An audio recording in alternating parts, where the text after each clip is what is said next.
अ, नमस्कार साथियों, मेरा नाम विनय है और आप देखना शुरू कर चुके हैं यस न्यूज।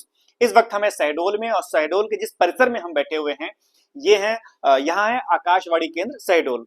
इस संबंध में बात करने के लिए हमारे साथ यहीं के असिस्टेंट डायरेक्टर सर मौजूद हैं। सर, सबसे पहले तो स्वागत हमारे चैनल पर। स्वागत है आपका भी जी। बहुत बहुत। मुझे नाम और थोड़ा संक्षिप्त परिचय दें और इस परिसर के बारे में थोड़ा बताएं।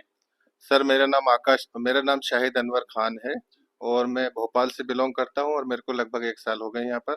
और ये आकाशवाणी का शहडोल केंद्र जो है ये 102 मेगाहर्ट्ज पर फ्रीक्वेंसी मॉड्यूलेशन में कार्य करता है और ये पाली रोड पर स्थित है और लगभग 92 से ये यहाँ पर कार्यरत है।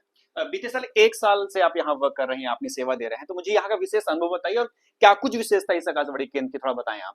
हाँ, यहाँ पर मेरा अनुभव बहुत अच्छा रहा है और ये चूंकि एक एफएम प्रसारण केंद्र है और पहले जो चलते थे वो एएम प्रसारण होते थे, तो एएम प्रसारण में क्वालिटी जो थी वो बहुत ज्यादा अच्छी नहीं रहती थी और दूर दराज एरिया में जो उसका प्रसारण रहता था वो कभी ज्यादा कभी तेज कम कभी हो जाता था। अब ये जो प्रसारण है ये एफएम प्रसारण है, इसमें फ्रीक्वेंसी मॉड्यूलेशन के लिए काफी हाई फाइडेलिटी में प्रोग्राम का प्रसारण होता है। बहुत एक्चुअल में नेचुरल सुनने वालों को ऐसा लगता है जैसे हम हाल में बैठ के उस प्रोग्राम को सुन रहे हैं, तो काफी लोग इसका आनंद उठाते हैं। हाँ। तो बहुत अच्छा है। सर, जो आकाशवाणी केंद्र शहडोल है, इसमें आप किस प्रकार की जो संस्कृति से जुड़े हुए किसानों की समस्याएं या जो बातें हैं, क्या क्या चीजें आप प्रसारित करते हैं, थोड़ा बताइए इसमें।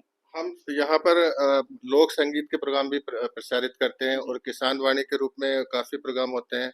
फिल्म संगीत के रूप में यहाँ से लोकल प्रोग्राम जाते हैं और हम लोग फोन इन प्रोग्राम भी करते थे। अभी चूंकि यहाँ से लोकल प्रसारण का थोड़ा सा कम हो गया है दायरा, तो इस वजह से काफी मतलब नहीं कर पा रहे हैं। नहीं तो हम लोग फोन इन प्रोग्राम भी जल्द ही शुरू करने की कोशिश कर रहे हैं। उसमें ये रहेगा कि आपकी संस्कृति से जुड़े जो जो भी यहाँ के लोकल जो संस्कृति है उसको विस्तार करने का मौका मिलेगा और उनसे हम काफी परिचर्चा कर सकते हैं यहाँ के जो लोकल। मुझे सर अपने अनुभव के आधार पर बताइए कि जो आप ये प्रसारण कर रहे हैं इसमें, तो क्या कुछ प्रभाव जो आकाशवाणी का पड़ रहा है लोगों, खासकर ग्रामीण क्षेत्र की मैं बात कर रहा हूँ। और ये भी थोड़ा जानकारी दीजिए कि क्या जो रेडियो जैसे पहले इस्तेमाल करते थे बहुतायत में, अब की क्या स्थिति है, कम हो गई है, ज्यादा हो गई, बताएं थोड़ा। नहीं सर, ये पहले जो बीच में कुछ जो प्राइवेट चैनल्स आ गए थे दूरदर्शन के, हालांकि दूरदर्शन का जब शुरुआत हुई थी तो दूरदर्शन का एक बहुत चरम सीमा पे गया था हमारा प्रसारण। पूरे इंडिया में उसका ये हालत थी कि जब कुछ प्रोग्राम आते थे तो सड़कें शून्य हो जाती थी।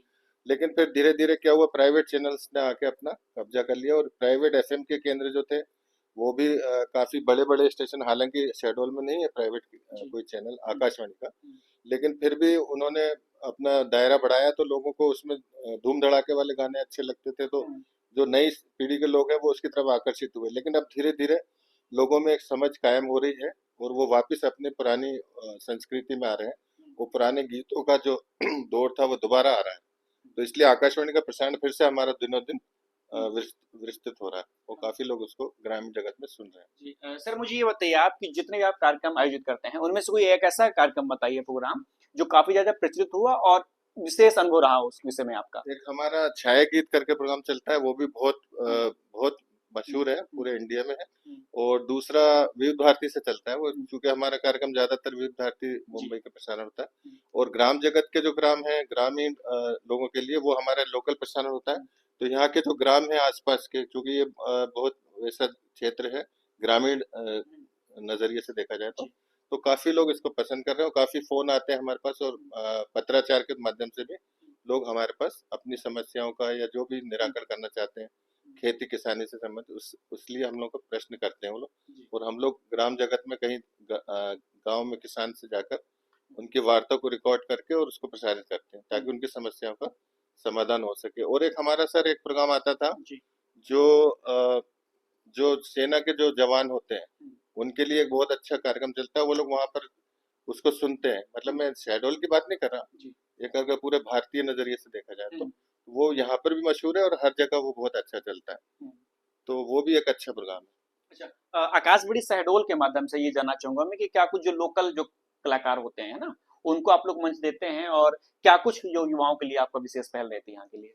लोकल प्रोग्राम का जैसा सवाल है तो पहले यहाँ पर हमारे क्योंकि यहाँ पर स्टाफ की भरपूर थे, अब धीरे धीरे क्योंकि स्टाफ थोड़ा सा कम हो गया तो लोकल जो रिकॉर्डिंग होती थी या लोकल जो हमारे कलाकार थे उनको पहुंच पाना अभी थोड़ा सा कम हो गया है, हम्म। क्योंकि अभी हमारे पास स्टाफ की कमी है थोड़ी सी।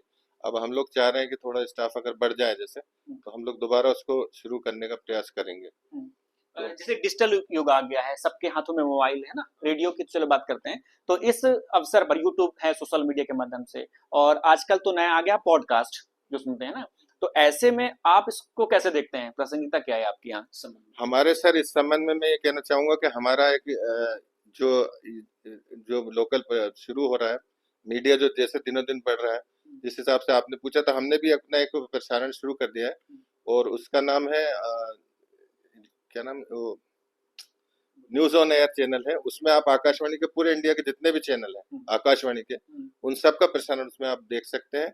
और एक हमने अभी एक नया नया हमारे दिल्ली केंद्र से एक नया शुरू हुआ है, उसको आप अपने मोबाइल पे जो ये वो होता है जिसमें डाउनलोड करते हैं, ऐप होता है गूगल प्ले स्टोर, तो उसमें एक वेव्स करके एक प्रोग्राम है, तो उसमें आपको दूरदर्शन के सारे जितने भी प्रोग्राम हैं, आप जितने नए आजकल जितने भी चैनल्स हैं, वो सारे चैनल्स अगर देखा जाए तो उनसे अच्छे प्रोग्राम आपको, और क्वालिटी वाइज, मतलब आजकल जो चल रहा है उस तरह से नहीं, थोड़े से अच्छे सांस्कृतिक तौर पे देखा जाए तो वो प्रोग्राम आपको पूरे मिलेंगे, और वो अभी बहुत अच्छा चल रहा है। वो जो कोविड-19 महामारी थी लगभग 2 से 3 साल तक यहाँ पूरे भारत में क्या विश्व भर में चली, तो पूरे दुनिया को उसने हिला दिया था। लेकिन उस समय भी आप लोग का जो दौर रहा होगा, जैसे आप लोग जागरूकता कार्यक्रम वगैरह चलाते, तो कैसे आप लोगों ने ये अहम भूमिका निभाई थी रेडियो के माध्यम से? हाँ, हमारे रेडियो के माध्यम से डेली जानकारी दी जाती थी कि कहाँ पर कितने कौन कौन बीमारियां कहाँ किस क्षेत्र में ज्यादा है, और वहाँ का जो कलेक्टर हैं वो हमारे पास मैसेज भेजते थे, तो वो हम लोग उसको प्रसारित करते थे कि आपको कहाँ जाना है, किस तरह से सहायता चाहिए। तो हम लोगों ने बहुत एक महती भूमिका निभाई है इसमें कोविड के दौरान, मतलब ये 20-21 के आसपास की बात है। और जो दूसरा या तीसरा जो दौर आया था कोविड का, उसमें भी हमारा बहुत अच्छा सहयोग रहा, यहाँ से नहीं, शहडोल से ही नहीं, बल्कि पूरे इंडिया के तौर पर देखा जाए तो हमने काफी लोगों की मदद करने की कोशिश करी है समाचार के माध्यम से।